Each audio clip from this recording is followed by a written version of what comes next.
সোনু ভাই ক্ষেত মিল করলিছ বাঙ্গা অবদা ভাঙ্গা অব্দ বাঙ্গা আছে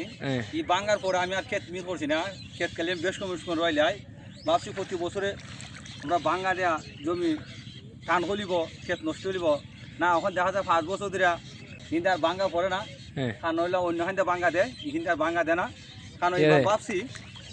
যে আমি হাতে দেখেন না কিছু ক্ষেতগুলো আছে এখান থেকে ক্ষেতগুলো আছে এই ক্ষেতটা দেখো সোনু ভাই কি সুন্দর মিল করছে ক্ষেতটা দেখো অনেক কষ্ট করছে এই ক্ষেতটাও 8-10 ক্ষেত এখানে আছে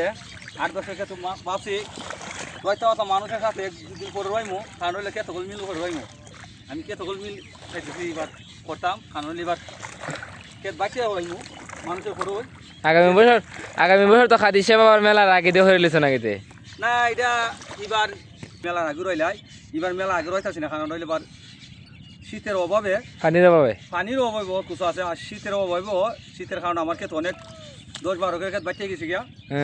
কারণ ওখানে দেখা যায় রোদ দিছে সবাই দোয়া করবেন আল্লাহ রোদ করতে পারে কারণ রোদ দিতে পারে কুয়াশা হইতে পারে দেখেন অমন করে রোদ দিছে সোনু ভাই ফসমে কাম চলছে আজকে ফসমে ঘাম ছুটছে কারণ পরিশ্রম করতেছি কারণ হলে আমি আস্তা আতার আঠাই নিয়ে বেশ কম আছি আতা দেখেন না যারা যারা মিল করতে চাও হাতে দেখেন না মিল সুন্দর হয় কারণ দেওয়া অনেক সুন্দর না ক্ষেত মিলে দিতেছে কৃষক যারা আছে বেশ কম থাকলে ক্ষেত হাতে মিল করতে পারবে